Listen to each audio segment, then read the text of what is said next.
Hello, everybody. I'm still learning StreamYard, so I'm trying to figure out whether I can switch to a different layout, which allows me to show you a video. Because I'm so amused by this part of The Settlers, which, if you haven't had a chance to watch it, it's such a fantastic documentary. And I'm going to just put it in the chat, and I put it to 105 seconds is the link, okay? So if I can't somehow show it to you, which is what I'd like to do here. And if anybody knows StreamYard, feel free to give me some tips, because I'm simply trying to switch to add item.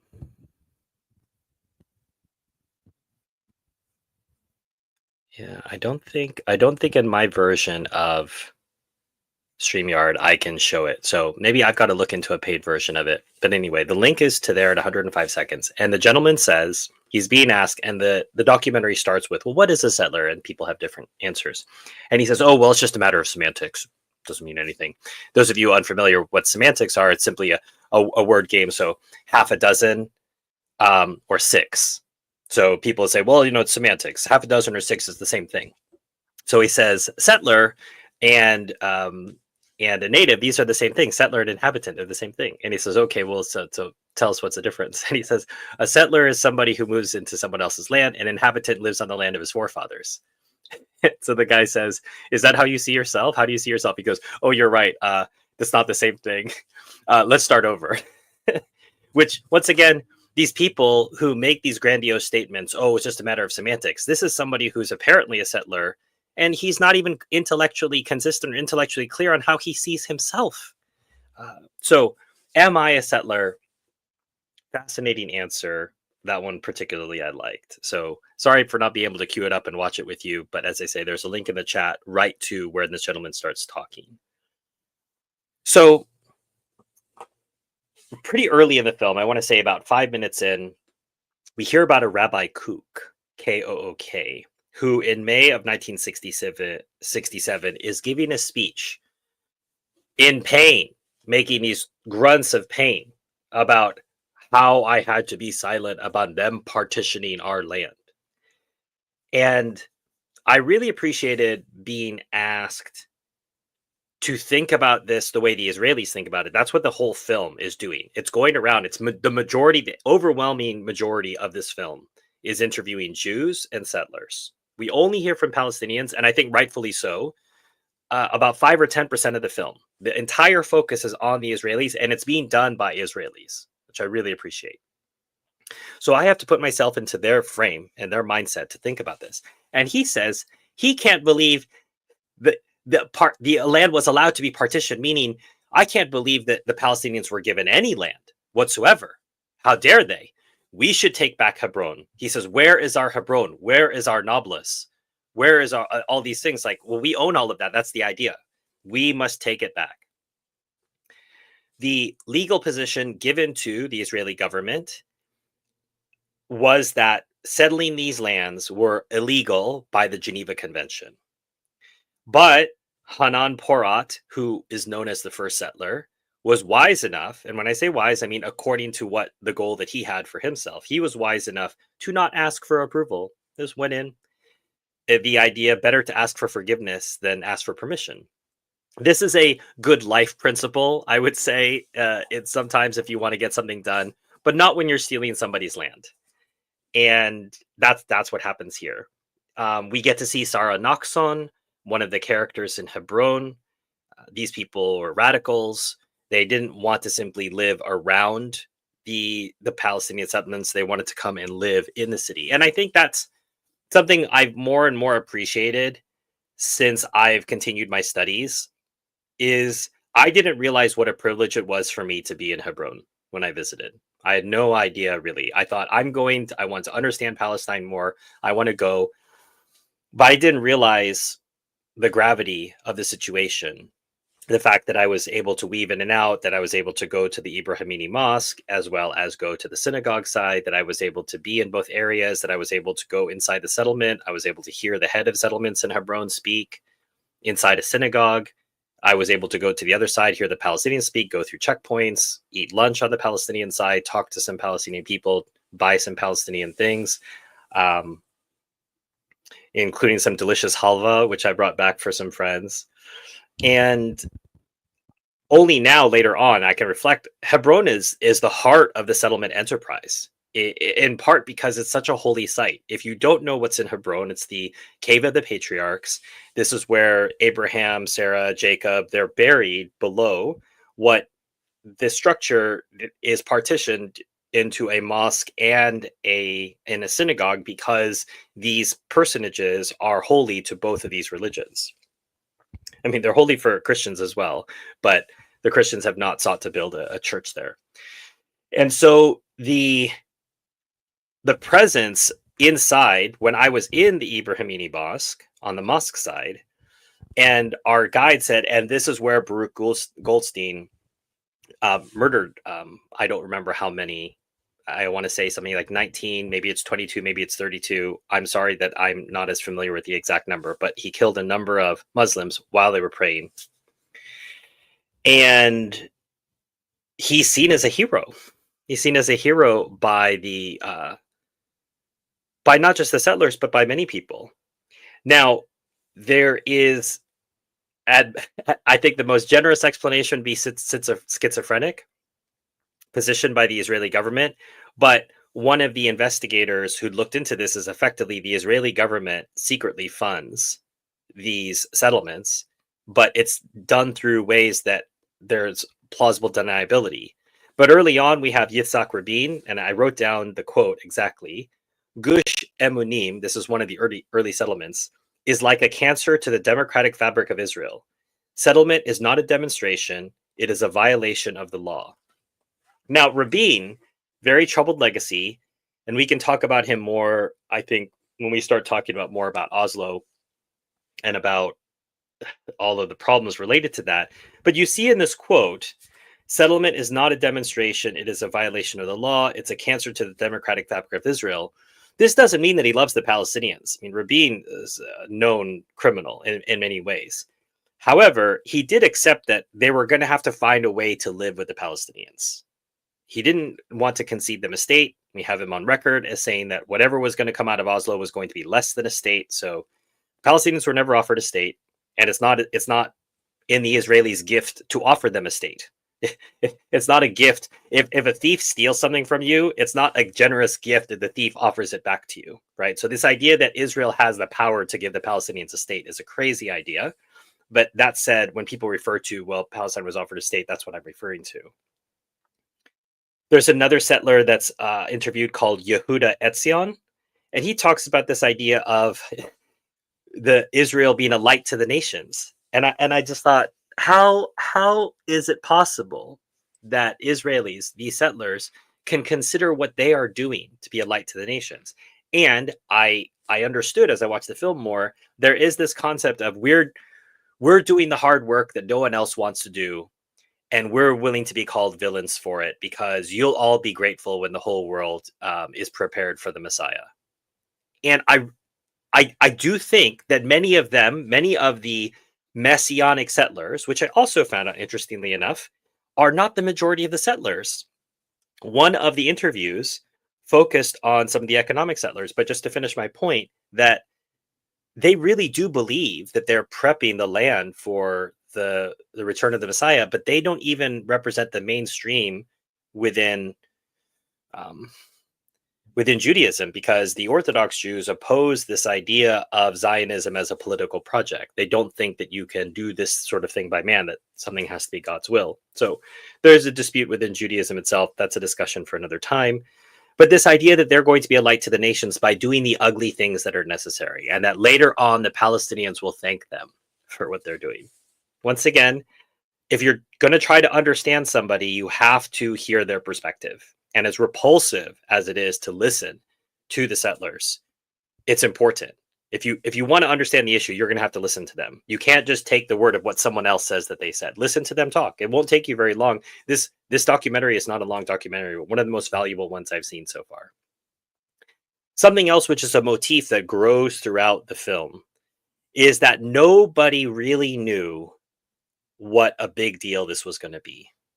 The government didn't realize, the Palestinians didn't realize, and the Israelis didn't realize. And in fact, there's a Palestinian quoted in the film where he's seen some mobile homes being brought up.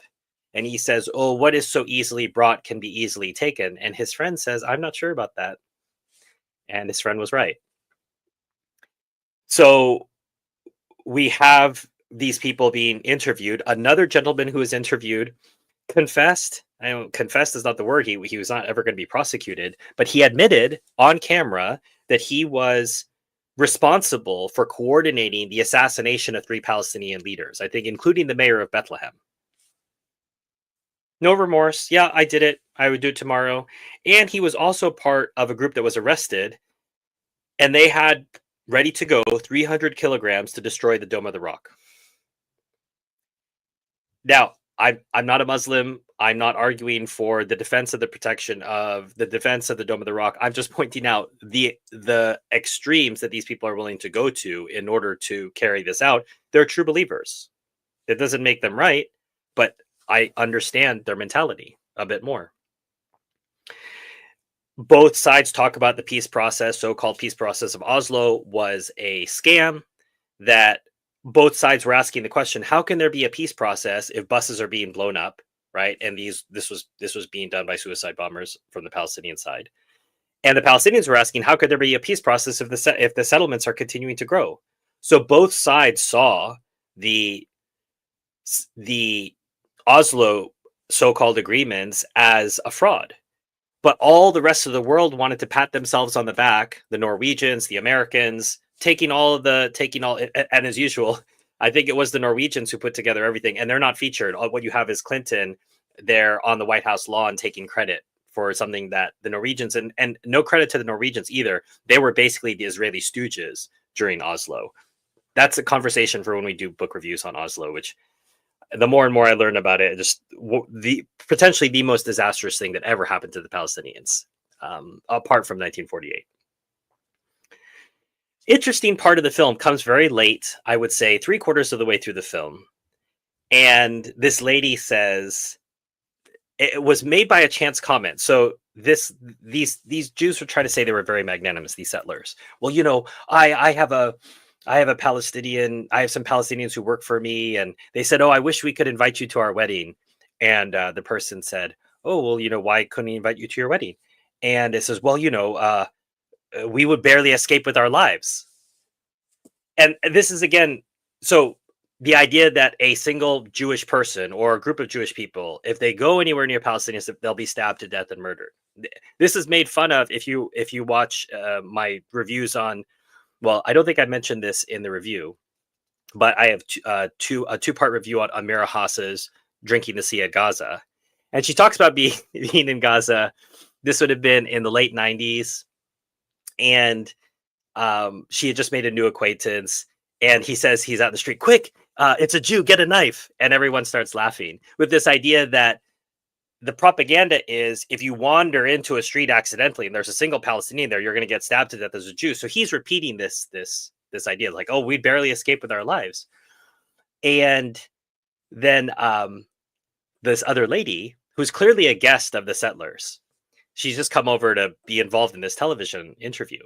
She says, well, I don't see why they couldn't come here. And everyone else at the table is like, whoa, you're going to invite a Palestinian into a settlement? And she says, well, that's racist, no? And everyone else is not saying anything because we all know what they really think. They don't want to say it on camera, which is, I don't want those animals anywhere near my children. What are you daring to suggest? And she said, you travel the world, you learn things. She's like, maybe I thought that way when I was younger, but not now. And the lady goes, well, maybe we can talk about this, off camera when there's no television around. And the lady says, well, maybe you shouldn't have invited me. and someone in the background says, yeah, maybe we shouldn't have. But it was so instructive. There's these wonderful moments that are clearly off script that I'm sure the director loved. He said, here is Israeli society right in front, and we are watching it on the camera. And that's part of why I really love this documentary and why you need to watch it if you haven't. So that ties into the next point, which I'd mentioned earlier. 80%, the statistic is given, and I have to verify this through more study and more reading about the settlements. So I'm not pretending I am now suddenly an authority on the settlements because I watched one documentary. But it said 80% of settlers are economic, not religious. And they interviewed a man who talked about the square footage he had. And this is something that isn't just true in Palestine. It's true in New York. It's true in other places that if you want to live inside Jerusalem, you're only going to have. When I stayed in a hostel in Jerusalem right next to the Dome of the Rock. And I just had a bed, and and our hostel itself was not very large. But if you want to stay in Jerusalem, you're going to pay a lot for a little. But if you move outside of the city, you're going to get a lot more for not that much more. And so the man talks about the mathematics of it. He says, here's how many square meters I would have had in Jerusalem. And for this much more, here's what I get out here. He doesn't sound religious at all. He says, I'm not a Zionist. And he shows another guy who's like a hippie. He's got a bridal van, sort of, van life, living outside. No, I'm not a Zionist. In fact, my mom was a Presbyterian or whatever else.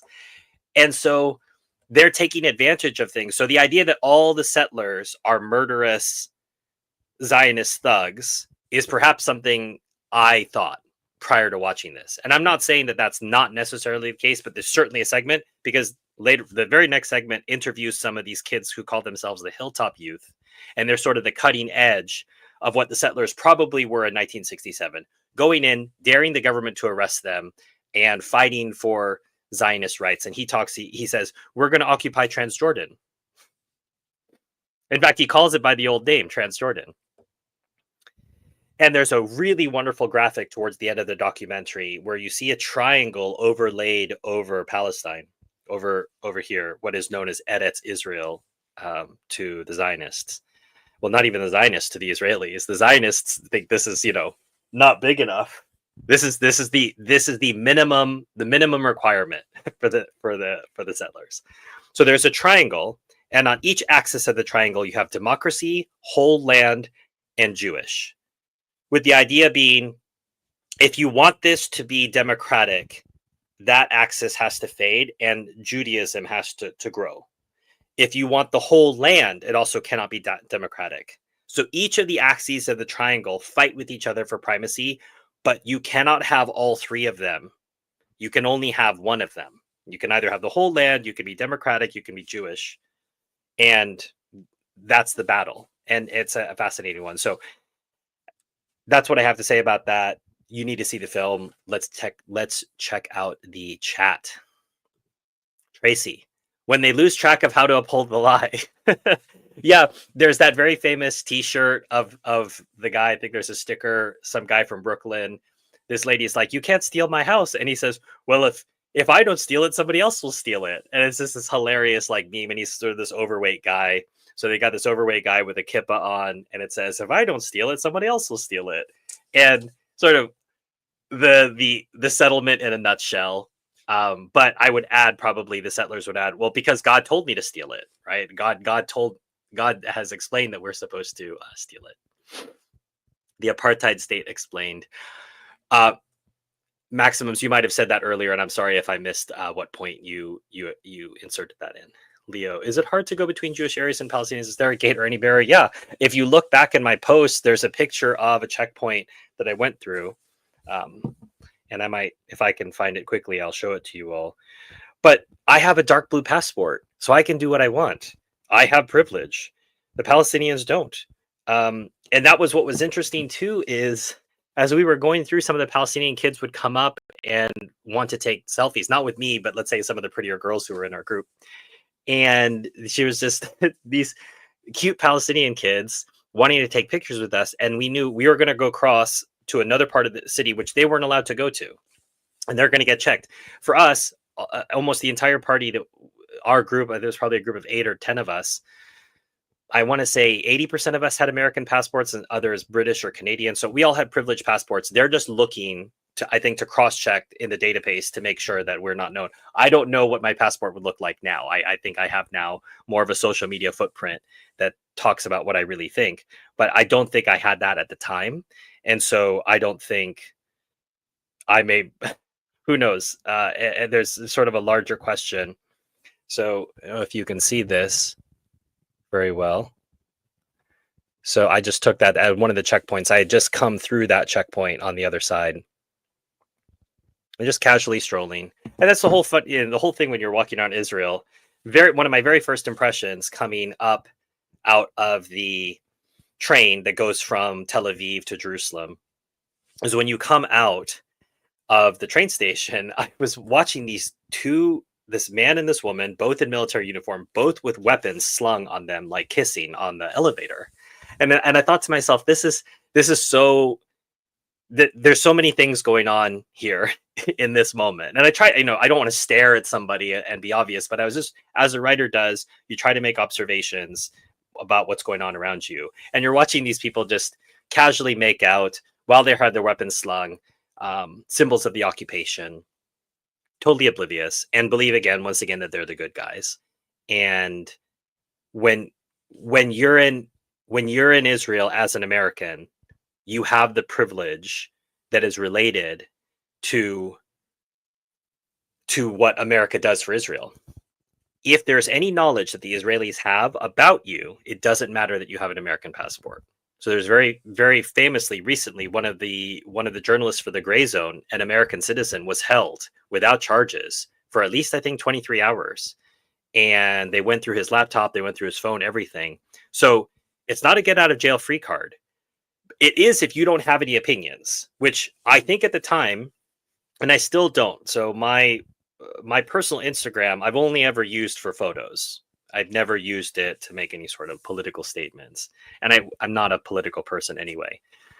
And since that time, obviously something happened in October of 2023 that led me to start working on this project a bit more full time, which eventually led to Palestine Bookshelf this year. But if that gets tied, and if you read Anthony Lowenstein's The Palestine Laboratory, which I've also reviewed on the Stephen Heiner channel, there's not a review for it on Palestine Bookshelf yet. The idea of tying the data together so that they have a notion of surveillance, I don't know what would happen if I go to Israel now. But I can tell you what happened last time. So in May of 2023, when I visit, there are 3 people in front of me. And I don't know how many of you have privileged passports and are used to entering countries. An American passport is very easy entrance to many countries.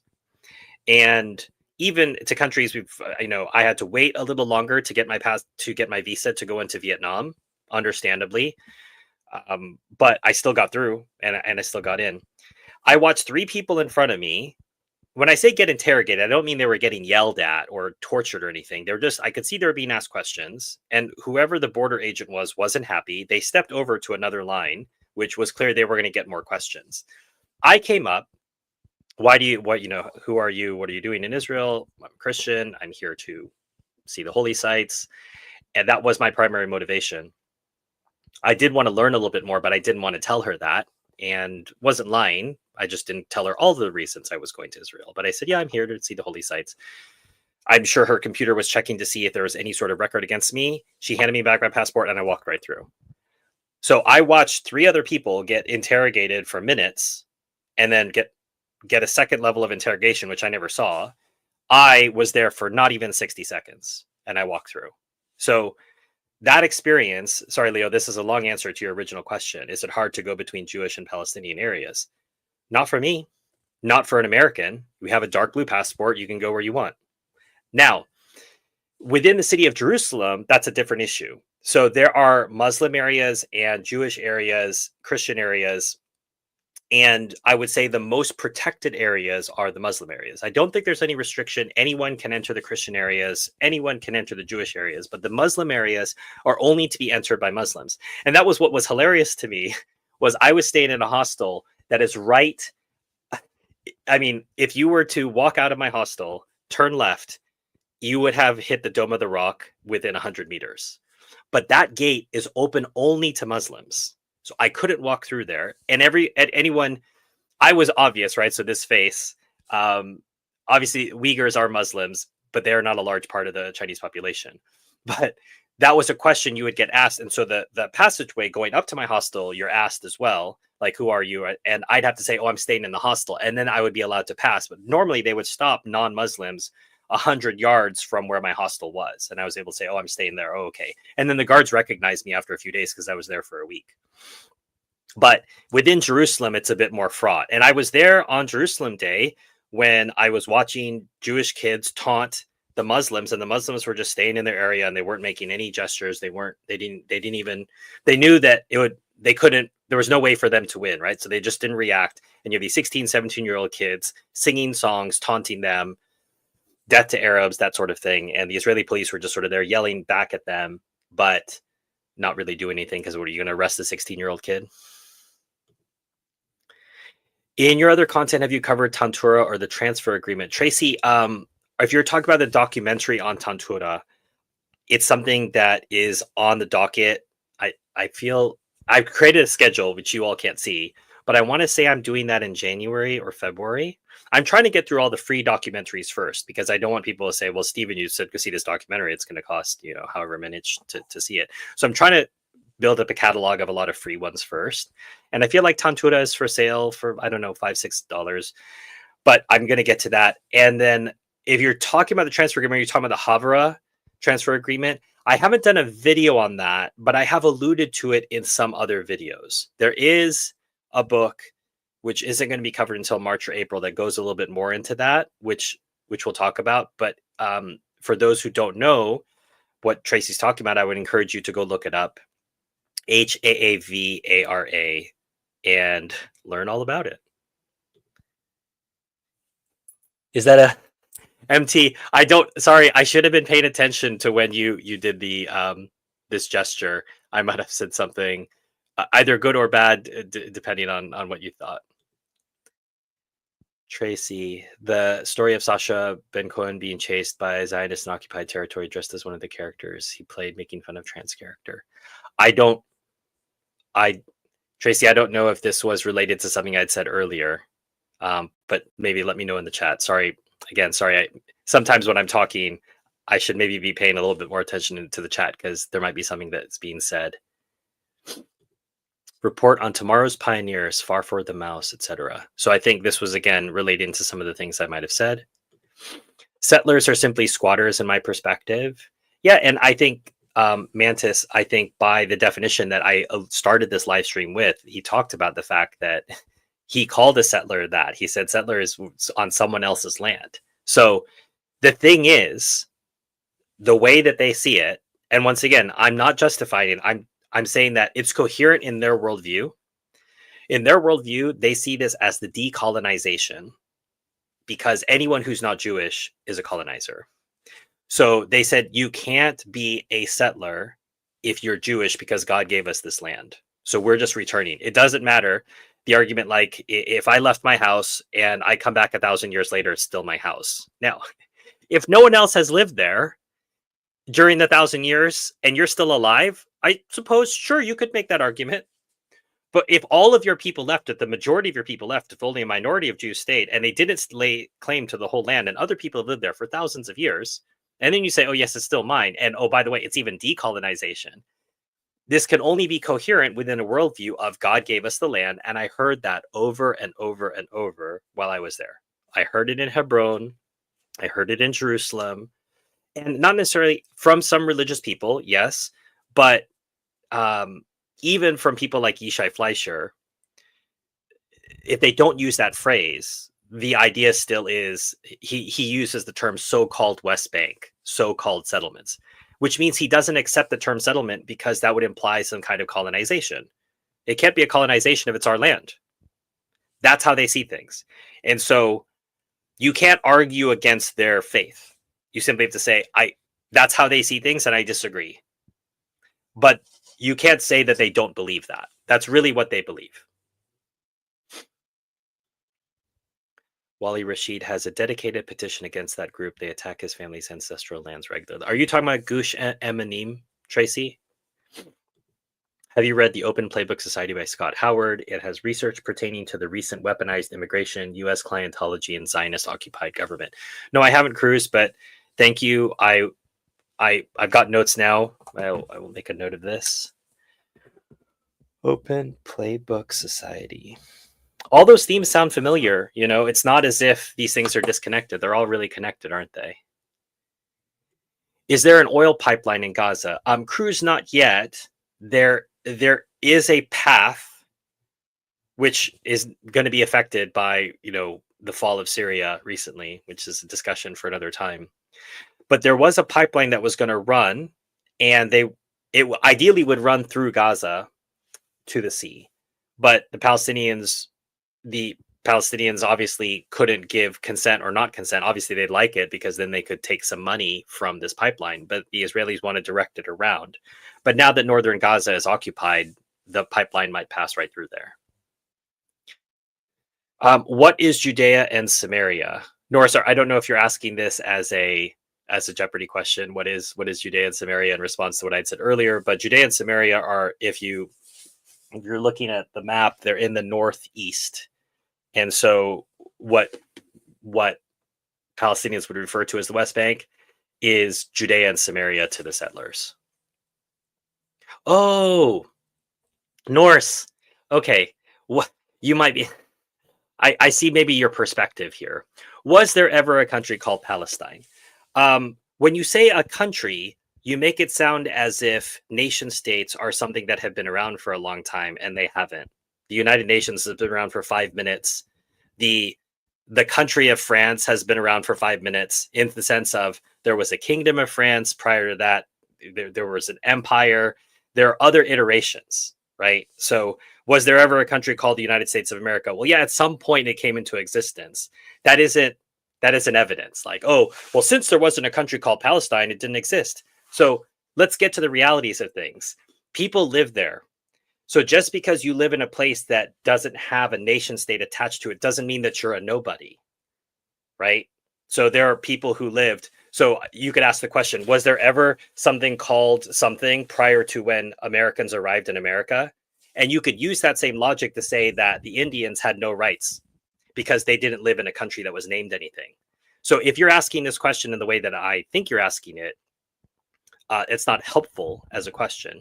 But if you're asking it in an honest way, yeah, the region was known as Palestine for a long time because it was part of the Ottoman Empire. So all of these countries that now exist, Iraq was not a country. It was just a part of the Ottoman Empire. And in fact, Iraq, as a name, people are still confused as to the etymology of it. It was something that the British asserted, but there's not a historic country of Iraq. And Iraq is sort of a disaster of a country because it was just drawn by lines and it put people into it who don't necessarily get along with each other. Same thing with Syria. Syria is a bunch of tribes. There's not an inherent Syrian people, but that doesn't. The question of if there's no Syria, then there aren't Syrian people who deserve rights or people who live in this geographic idea, right? So it's the same thing. If there was no country named Palestine, then there's nobody who has rights. Like, people don't derive rights from the existence of a country. You don't get rights as humans because a country existed. So it was referred to, and so let's bring us closer to times. The so-called mandate for Palestine. I've done a recent video about that, the legal status of that. But it was referred to as Palestine all over. And in fact, the Nazis referred to it. There was an article authored by Goebbels or authorized by Goebbels, a Nazi visits Palestine. So people referred to the British. They didn't call it the British Mandate of Palestine. Everyone just called it Palestine for decades. So yes, there was a country called Palestine. Golda Meir had a identity card from Palestine. A lot of people, Edward Said. So yes, there was a country called Palestine. However, the fact that did exist is not the reason for the basis. It's not a basis for treating people as humans. You don't only get rights because you're a citizen of a country. You get rights because you're created by God and you're endowed with rights as a human. That's just the reality of it. Jeremy Lafredo. Is that a name I should know? The name sounds terribly familiar. Maximums. It seems that the Israelis can get away with anything from genocide to ethnic cleansing. What do you see in 5-10 years from now?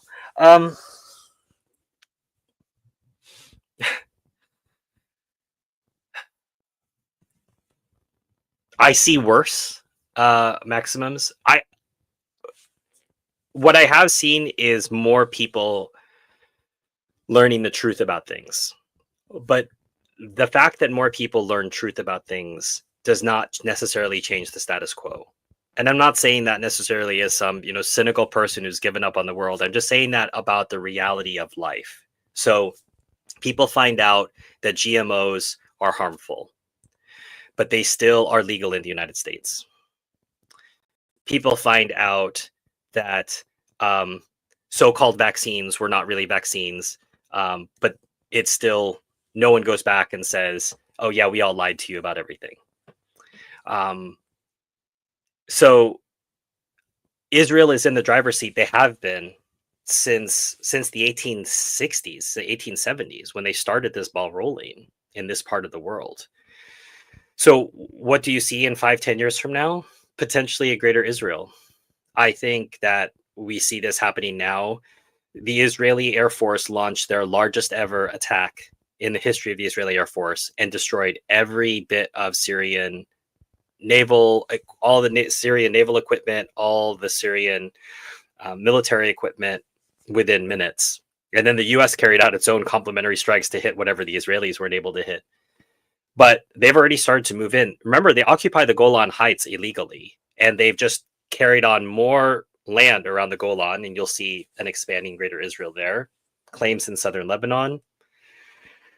Why not Transjordan, as some of the hilltop youth refer to in this? So 5-10 years from now, unless there is a major change, and I don't know where that's going to come from, I only see more Israel. That doesn't mean that the Palestinians should stop fighting. It doesn't mean we should stop learning and advocating. It just means that having knowledge doesn't necessarily give us agency to make change. That doesn't mean we should give up. And remember, that's not an outcome I want. I don't want to see a greater Israel. I want to see a single democratic state from the river to the sea. But there's a difference between what I want and the realities. And as I say, unless something major happens, this would be like the fall of Netanyahu. That would be enough of a game changer to potentially question the political realities on the ground. But right now, Israeli society is in a bit of a trance, and will continue to do so until the end of this current stage of violence. Facts that I don't know. Oh, I guess there's some chatting going on. Is it possible that the Wailing Wall is just an old Roman fort? Cruz, it's interesting. There's not definitive evidence. I think part of it is that the Jews and other people would like to dig and, get some more archaeological evidence. The problem is you can't really dig around there. It's a really holy site, or thought of as holy. And so the permits necessary to sort of get some investigation and dig a bit more are not there. I think it was around the time of the Second Intifada that Arafat questioned, is this even the site of the Third Temple? Once again, it's okay to not know. The idea that I know that is definitely the place. Anytime that someone insists on something that is just historical fact, like this is this fort, okay, great, wonderful. If you need to insist that I believe it, that's where the question is. Anytime something is made a law, says if you deny this, then you have to go to jail, that immediately makes it a question for me. Because if it's a truth, it doesn't need to be, you don't have to be jailed. It's like, if you deny the 2 + 2 = 4, you're going to go to jail. But everyone knows that 2 + 2 = 4, and there are major consequences for your life, for your bank account, for things in your life if you don't agree that 2 + 2 = 4. You can resist it all you want, but that truth is there, and you don't need to arrest people because they deny 2 + 2 = 4. But if you want to arrest and jail people because they deny, quote unquote, other things, facts of history, you're just showing that means that that's something that needs to be investigated further. Same thing about 9/11, which is a stream that I did before this stream on my Stephen Heiner channel. That if you deny that 9/11 there's any sort of questions behind it, you're a conspiracy theorist. Like, okay, well then why can't we talk about it? Why can't we ask questions? Truth is not afraid of investigation. That's the reality of things. Norse, fact, there was never a country called Palestine. There's not one today. Well, Norse, you're opposed to the opinion of a number of countries in the United Nations who have recognized the state of Palestine. So if you simply want to assert that, you're welcome to, but you're asserting against a number of countries in the UN. If you want to then say that the UN has no standing and these countries don't have any standing, that's fine. but you're just denying facts. Chrysler, democracy has failed as a political system. It's time the global community of conscience came up with another political system. I mean, democracy has been a joke for a long time, but Chrysler, there are many. The idea that we've got to come up with a new political system, I find this to be a terrible idea. We have political systems that work. They have continued to work. They still work. We have to accept that they will be imperfect as we as humans are imperfect. What democracy has promised us is the problem. Is if you vote for the right people, you will have amazing things. That is not true. Things will only last as long as there are good and virtuous people in charge of anything. Families, businesses, companies, cities, states, nations. If you don't have virtuous people, God-fearing people who believe that judgment does not just exist here, but in the life to come, then you're going to have chaos in society no matter what your system is. The reality is politics is downstream from culture, which is downstream from religion. So the sort of political system you have comes from your culture and comes from your religion. And that's why it's different in many parts of the world. The problem with the American concept is we've decided that there's only one form of government and we're going to try to impose it on the rest of the world, which hilariously is anti-democratic, right? The idea that it's so democratic to force democracy on everybody. With continued intifadas by local Arabs, a Palestinian will never come into being. Long may the intifadas continue, Norse mythology. It is recognized in international law that people who are occupied have the right to resist their occupiers with force, with violence. So I can only hope for more continued intifadas by what you were calling local Arabs. I appreciate the wordsmithing, Norse, but you're not dealing with some like chump here who hasn't studied the issue. I've read Benny Morris. I've read all of this.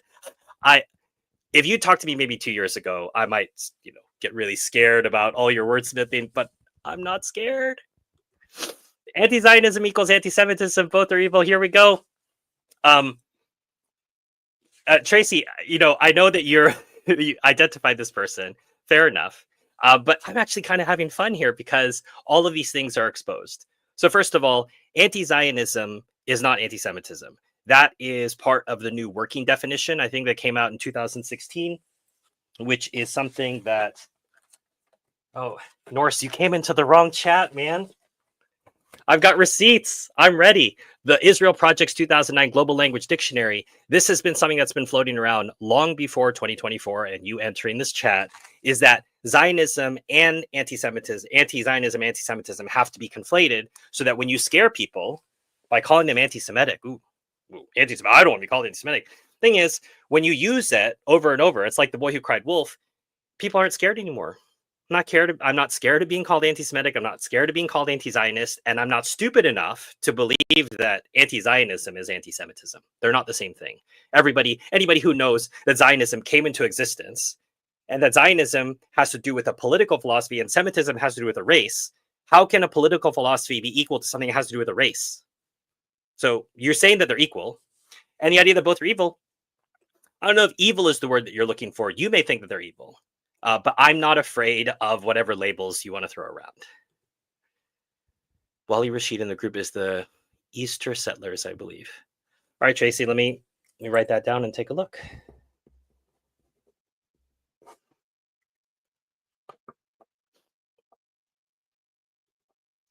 Hasbara a bot. Well, I don't think it's a bot, Tracy. I think, IDF soldier, brainwashed. Simone Zimmerman talks about this in Israelism, which is a film club that we did earlier, that she was 22 years old. She'd been visiting Israel since she was a child. And she goes to this protest, this student government discussion about BDS sanctions and wanting to get the University of California divested from some of its investments in El Beat and some of these other Israeli war machines. And she said, I didn't know what the settlements were. I didn't know what the occupation was. This was a 21, 22-year-old American Jewish girl. So Hasbara bot maybe, but it's clearly an amateur. An IDF soldier would come with a bit more grace, a little less emotion. And I can see the emotion in Norse mythology's wording, and they don't really know their facts. So maybe not a Hasbara bot, just somebody who's trying real hard. Feel very unsafe with American citizens who volunteer with the IDF, participate in genocide, come back. I mean, it happens in many countries, although I think Belgium just recently passed a law allowing prosecution of anybody who has committed war crimes. It's just going to take a long time. Belgium is not a country where things move quickly. We need to talk about these criminals as much as we do about criminals across the border. But America doesn't talk about criminals across the border. It's a taboo subject. And we'll see if Trump actually carries through on any of his campaign promises about deportations. I doubt it. The USA exists, Israel exists, but Palestine doesn't exist or could ever. You could say what you want. Say what you want. Countries come and go. Countries come and go. Syria existed until a few days ago. It's not around anymore. It's run by some thugs, including a man who is on the US's list with a $10 million reward. This is the guy who's currently running Syria, which is partially occupied by Turkey and partially occupied by the United States. So you typing all caps, talking about nation states, just shows your ignorance of history. Countries come and countries go. The idea that something exists now, will always exist, is just your present tense bias. And it's ahistorical. It doesn't take into account realities that change. If you say Israel exists, can you tell me what the borders of the state of Israel are? I'll give you a hint. They don't exist. Israel, when it came into existence on May the 15th, 1948, they took pains not to enunciate a constitution because that would hold them to some kind of laws. And they didn't list borders. But every other state in the world, other than Israel, has recognized borders. So get back to me. Go ahead and go on Wikipedia or go check go check what you're supposed to answer to this question. But if you say Israel exists, can you tell me what Israel is? Can you give me the borders of the state of Israel? I'd be interested.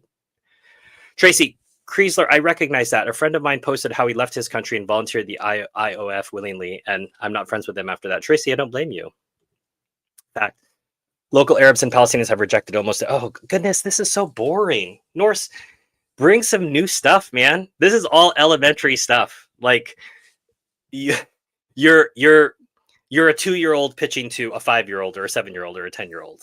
I have not. This is not the first time I've heard this sort of stuff. Okay. First of all, it is not in the gift of Israel to propose states. Israel doesn't own the land. If you do say that, then how did the UN give Israel the land? And then how is it then Israel's land to give? So if Israel accepts that the UN granted them that land, then it would be the UN that would have it. So why would Israel have anything? And there's no two-state solution insofar as the Peel Commission proposal, which I don't think you have your date right on the Peel Commission, but the Peel Commission asks for a limitation of Israeli immigration. In fact, I think a full stop and for a partition. However, this goes back to the idea of the Palestinians, who you insist on calling local Arabs. I don't know if you think that scares me. I'm not scared. I'll use your term. The local Arabs didn't accept this idea because it would mean accepting the premise of it, that you are allowed to give me stuff. But there's no reason to accept that a minority of the population, a minority of the landowners, should get 55% of the land from the 1947 partition. That makes no sense. And the idea of you being able to partition land and being able to give land, and you're starting with the fact. There is no such thing as the IOF, the IDF. Congratulations to defending their democracy from. This is a kid. This is somebody, Norse, you're someone in your 20s who you really haven't studied. You're repeating a bunch of talking points. If you are honest and you don't want to look like a clown in every chat that you entered, go read a book. Go read one book. Go read one book about 1948. Go read one. And I'll even give you Betty Morris. Go read Betty Morris, a known Zionist. Go read his book on 1948. It's about 500 pages. And then come back to the chat and let's have a really fruitful discussion. You're just repeating stuff from Wikipedia. It's not helpful. It makes you look like that dog, although that dog is displaying a little bit more intelligence than you're displaying. Teresa, yes, thank you. Jeremy Lafredo, that was the Gray Zone journalist that I referred to earlier. Thank you. And Desert repeats this. No, thank you. No, sorry. Desert, it's my fault for talking and not checking the chat as I'm talking. I would have caught that. Report and block the Hasbara bots. I mean, Tracy, it's kind of fun, no? Syrian military equipment should not fall into the hands of ISIS-type militants. How is it ISIS-type militants? He's on the record saying he'd like peace with Israel. Is this channel in favor? Question. Look at this, all caps. Question. Is this channel in favor of ISIS jihadi-type groups? Please, I'm not on trial here, Norse. I don't care about your question. They were dumb enough to give us the internet. I believe that no matter how totalitarian things get in the future, we will have ever more choices. I mean, Cruz, when you say they were dumb enough to give us the internet, I mean, the internet is a military occupation. It was originally a Defense Department construct. So be careful what you wish for. I mean, everything is being monitored. From the Rhine to the sea, Palestine will be free. I agree, Tracy. Israel is no democracy. It is a racist apartheid entity. Desert, you forgot to put fact in all caps. Another topic, Wally Rashid is actively petitioning to bring more attention to protecting the site. Or you're talking about Dome of the Rock and the Al-Aqsa Mosque compound. How many lights do you see? Oh, again with the all caps and the exclamation points, North. Just embarrassing. Go read a book, man. Just read one book. In the bigger picture, I see the West paying a high price. The post-World War II order they established has been demolished by the Americans and the rest of the West. Yeah, the beatings will continue until morale improves. Upstream is a great resource for anyone seeking supplemental content about these other topics you mentioned. Thank you, Tracy. Instead of a government called democracy, could we have a government called morality? Yeah, Cruz, again, go back to what I talked about, that politics is at the end of the line, downstream. It flows from your culture, and your culture flows from your religion. So if you don't have a religion and you don't have a culture, it doesn't matter what form of government you have, it will be immoral, right? Morality flows from a culture which is informed by a religion. That's the reality of things. So the government will grow organically out of your culture. And that's why in the East, for example, in a much more traditional society, societies have been around for thousands of years, they don't have democracy. And that's okay. It's worked for them in times of emperors, in times now, the way that China is governed. I'm not a fan of that, but that's a discussion for another time, potentially another channel. But the point is that it grows from who they are. And that should be respected. It shouldn't be one sort of government fits everybody. That's a silly, stupid idea. Fact, resistance equals violence. The Shin Bet and the IDF. Who do you think you're talking to? It is in international law that you are allowed to resist your occupiers. The Israelis would argue for that same right for themselves. So you're arguing against the existence of Israel if you don't allow, because they're going to say that they're resisting the occupiers of land that they own. So it is an internationally recognized legal and moral right of occupiers to resist the occupied to resist their occupiers, even with violence if necessary.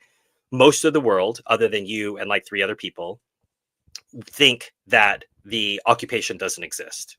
But it does exist. That's a fact. You can put that under your all caps facts.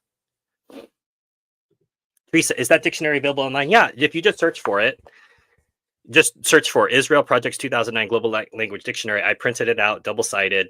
It's a big PDF. I'll be doing a live on it, I think in January. I'm doing a collab with somebody on there. Yeah, I know you see me. Teresa, the ADL will lose its reason for existence. Nobody takes any. Yeah, I mean, Teresa, it's true. We see the chat, the bot trying to scare us, like, oh, it's evil and it's the same thing. Netanyahu said it was in his interview with Lex Fridman before the war started. Sorry again, Michael. You might be referring to something I'd said earlier, but I wasn't referring. You're typing so fast, you're misspelling stuff, Norris. Agreed with your take on being able to question anything, everything, including the Holocaust, which ironically Zionists have weaponized to justify their death, hatred, and destruction. And there's an interesting book by Norm Finkelstein on this topic called The Holocaust Industry, in which he talks about the fact that this is always brought up to justify injustice, which is obviously ironic. If you accept that narrative, that the fact that narrative would be used that way is hilarious. Well said, Stephen. hopefully about whatever I said. Oh, here we go. Here's another big fact. Israeli Arabs and Muslims have 100% equal rights with other Israelis. So where's the apartheid? Again, like with the denial, it's not true.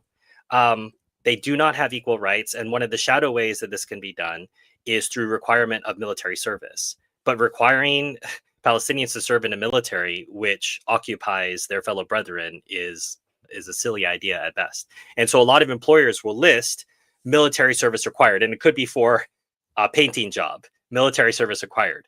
And what that is code for no Palestinians welcome here. And you just sort of trolled your way into the chat. You didn't realize this is a discussion about a film about settlements. So we know that there's an entire segment of society who don't believe in Arabs and Muslims having equal rights. So again, you're repeating something. And in fact, you're repeating something which indicates to me the fact that I know that you haven't visited Israel. Because if you had, you would know that it exists. You would know that there are roads that are only allowed for Israelis. I traveled on those roads. I didn't travel on the roads which are potholed and are underneath the roads that are only for Palestinians. I was in a bus of internationals, so I was allowed to travel on the Israeli road. There are separate roads. There are separate entrances. I was in Hebron. So I know that you haven't been to Hebron. I know that you haven't been to Israel, because you're revealing it by saying you're just repeating talking points. Like every single one of your things, I write articles to deal with your talking points. Again, you're talking to the wrong person. Stephen, Zionists will always engage in these silly games where they want you to clarify, defend your points. In my opinion, you should ignore them. They know what they're doing. Well, potentially, but I mean, this person's clearly a kid, or someone in their 20s is just sort of angrily repeating stuff. You see the exclamation points, you see the all caps, like they're not professionals. So that's why I think I'm just having a bit of fun with this person. Watch the intro scene to Indiana Jones for that map scene. Yeah, Tracy, you remember that? I think I shared that in a post. Norse mythology equals Zionist mythology. Yeah, great point, A. Also, many don't know, but governments, including U.S., pay reparations to Holocaust survivors. Why is our taxpayer dollars going to something we're not responsible for? Would we ever do this for ex-slaves? Well, Kreisler, the question of reparations is an interesting one.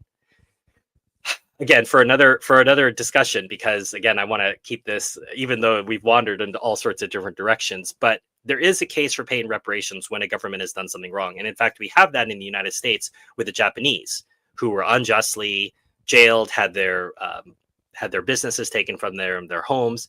And these, second, third generation, in some cases, American citizens of Japanese descent. That's a different discussion, but there is a case for paying reparations, and that has happened before when you've done something wrong and you can trace back and say, or giving land back, which is the very first film club that we talked about. The idea of giving the Black Hills back to the Sioux, this was recognized U.S. law by a Supreme Court judgment, and it just hasn't happened yet. So justice will be served in this life or the next. When did the U.S. become a country that didn't care about who it supports and rather only cares about who it destroys? Cruz, pretty early on. I think this is the idea that this happened recently. Remember, the Monroe Doctrine was enunciated in 1820 by the United States. The country had been around for 5 minutes, and it's saying, Europe, don't come here because we're in charge over here. Like, you can't come here because we're in charge. We're in charge of Central and South America. They have the Hasbara pamphlet open. They're pulling out all the hits. Yeah, Tracy, here's another one. Here we go. People of the Jewish faith have lived in Judea and Samaria continuously for 4,000 plus years. Islam is only 1,600 years old. Jews own the land. Again, these are all ideas that so let me grant a few of your ideas. So people of the Jewish faith have lived in Judea and Samaria continuously for 4,000 plus years. Let's grant that, okay? And let's grant that let's make up some number. Let's say 1 million people lived in Judea and Samaria. But there weren't 1 million people there weren't 1 million Jews living in Judea and Samaria in 1920, in 1900, in 1880, in 1860. So the fact that 4 or 5 people, 6, 7, 10, 12 people lived there doesn't give you claim to the whole land. And again, if you're making a claim from scripture that God gave you the land, I've already talked about this before. This is invalidated if you don't accept the Messiah when he comes. But even then, you're trying to make a theological argument with international law. And international law doesn't recognize your theological argument. Or the fact that Islam is only 1,600. What does that have to do with anything? Islam's a religion. We're talking about people who live on the land. Doesn't matter what religion they have. you don't get to take their land because some of you lived there for some amount of time. People have been living in all parts of the world. It doesn't mean because I live there, I own all of the land. That's not how it works. Illegal occupation forces. Oh, Tracy, I thought you meant the, because they're called the Israeli Defense Force, I think, as the biggest LOL ever. I thought you meant the Israeli Offensive Force. That's what IOF. But yeah, illegal occupation force works as well. Even Judenstaat calls it Palestine. Yeah. I mean, the Zionists refer to it as Palestine as well. They did not call it Judea and Samaria as Norse mythology is talking about. Oh, thank you for the kind words, Teresa. I just been studying the issue more, and that's why I say I think I would have been flustered by the Hasbara tactics of so-called Norse mythology like a couple years ago. But I've read too much now. I know too much, and I know all of these talking points. They're so shallow. They're so basic. They can be easily defeated. Are there Zionists assigned to at least one maximums? But I don't think it's clear that he's really well informed. He's just pulling stuff out. As I said, if he could just read a book. There's no such thing as fruitful chat with the Zionist. It's not for him. It's or her, whoever the person is. I think it's for other people in the chat. Hopefully, I'm also referring to books and other things that people can look at. So if it's annoying people, I'll stop. I'll just stop and block the person. I've been in IG comments with these chatbots for 14 months. You're actually using your content and actually using your oh, thank you, Tracy. I appreciate that.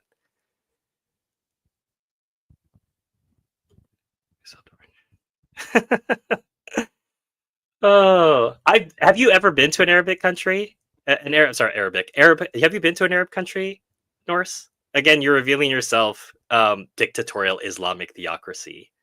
I would love to visit one of these so-called, and I have visited other Arab countries.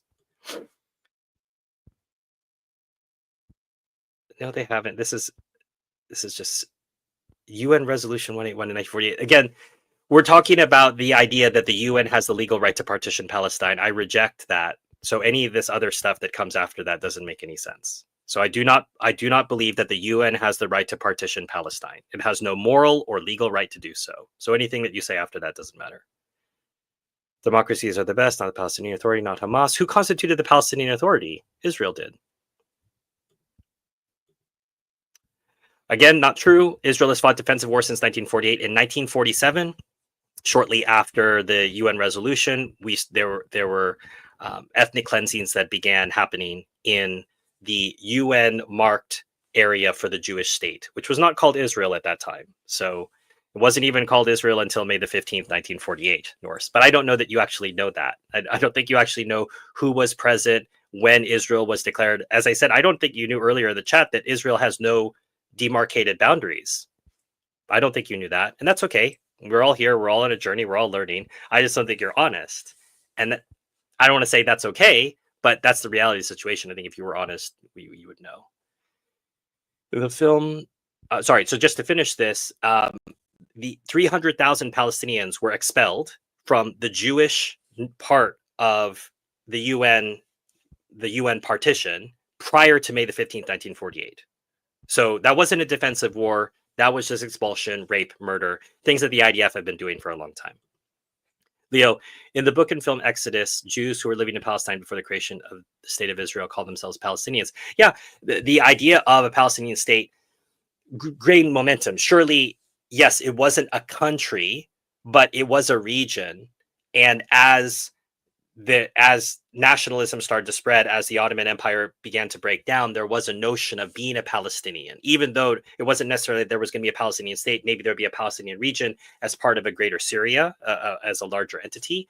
And that was something that was seen at the time of the King Crane Commission, which is a review I did recently talking about the findings there in 1919. So Palestinians didn't necessarily think that they were going to have a separate state, but they did think of themselves as part of a region. Just today, we have Basques in France and Basques in Spain, and some of them would like to think of themselves in a separate state, but they do have a separate identity, and they call themselves Basques.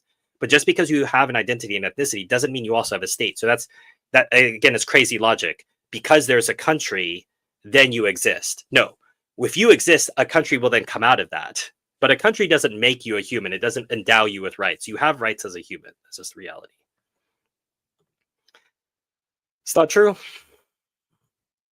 I've seen Russians say they are indigenous to Palestine. So weird. Yeah, I mean, I happen to have a Russian a friend, a Russian emigre to Israel, and she does not claim this, but I do know that there are those.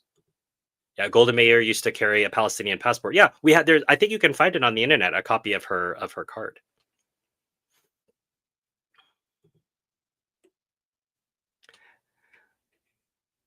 When you say they're when you say they're Muslims and Arabs, there are obviously MKs, which are members of the Knesset, that are Muslims and Arabs. When you say they're in the government, you make it sound like they're ministers, and I'm not very familiar with the different ministers who've served, but I'm pretty certain there have been no Palestinian or Arab ministers of defense or ministers of what is the equivalent of Homeland Security. So yes, there are members of the Knesset, but that's because they even the Israelis are not able to draw election lines that exclude the Palestinians from voting. But voting does not mean you have 100% equal rights. They also have yellow plates for Israeli vehicles and green white plates for Palestinians. Yeah, and that goes back to the question of apartheid. So you cannot have a Palestinian license plate and drive in Jerusalem. That was just one of the things that we were told and one of the things that we saw, and that was part of having access to that road. Have the Zionists tried to pick other lands to settle Jews on before choosing Palestine? It was discussed, but only Herzl was open to the idea. Herzl was not religious, so he was not so connected to the idea of Palestine. So Uganda was discussed, Argentina was discussed. I was going to say Argentina. I don't know why. Argentina and Uganda were discussed, but this was a minority opinion. At the World Zionist Congress, I want to say 1903, 1904, very early on, the idea was it had to be Palestine. Could it have been other places? We'll never know now. Your disdain and contempt for Israel, a democracy. Well, if you have to tell me, then it must be true. Ishaku, you can't even mention the word Hamas. Why is that bizarre? Norse, where did Hamas come from? I bet you don't know actually, but I'll tell you. So in the early 1980s, the Muslim Brotherhood existed, and they were in Gaza as a charitable organization, giving money, food. Remember, Gaza is occupied. And you have Fatah, which is a secular organization. So there's always been different ways that Palestinians have thought about how are we going to govern ourselves, how are we going to live.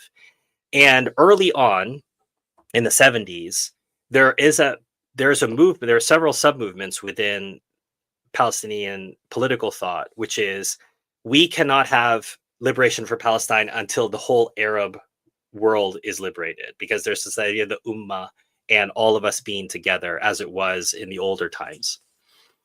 And so there were some Palestinians who were fighting for that. And Fatah said, no. We don't want to get distracted. We want to liberate Palestine. We're not interested in liberating all of the other Arab countries, and then Palestine comes last. So Fatah represented the secular wing. The Muslim Brotherhood represented a religious wing that was mostly focused on donations. Israel gave money to the Muslim Brotherhood, which over time, the acronym for the Muslim Brotherhood in Gaza is spells out Hamas. But Hamas was funded and encouraged by Israel. So I have no problem mentioning Hamas, but I know about Hamas. You don't. You're just repeating what you're told. If you're against Zionism, you're anti-Semitic. I don't care what the bots will repeat, right? And so Netanyahu is repeating the same sort of bot idea. If you're anti-Zionist, you're anti-Semitic. Who cares?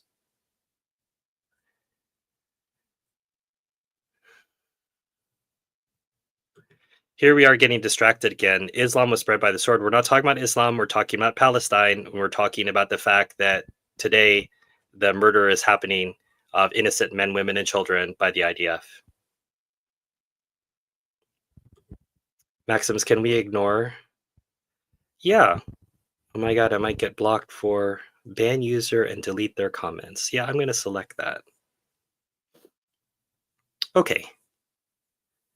A couple people asked, and so I was happy to, but a couple of you have asked, so I'm going to remove it. So apologies for that. Israel is a terrorist state that is killing children in Palestine, and with all the propaganda, you will never erase Palestinians.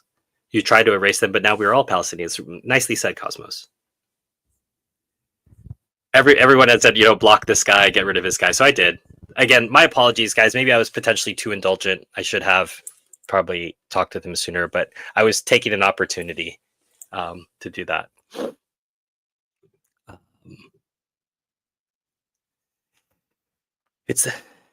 It's the memories we made along the way that matter. It's important to know how to respond in an informed manner. Yeah, and I think, Tracy, that's what potentially I was practicing. I don't normally have an opportunity to deal with Zionists or supporters of Zionism in this way, and so potentially I was practicing to the detriment of the discussion. So my apologies, but as you say, it is important to not get emotional. They're emotional. They're using all caps. They're typing things, with lots of exclamation marks, but the facts are there for anyone who wants to go and read them.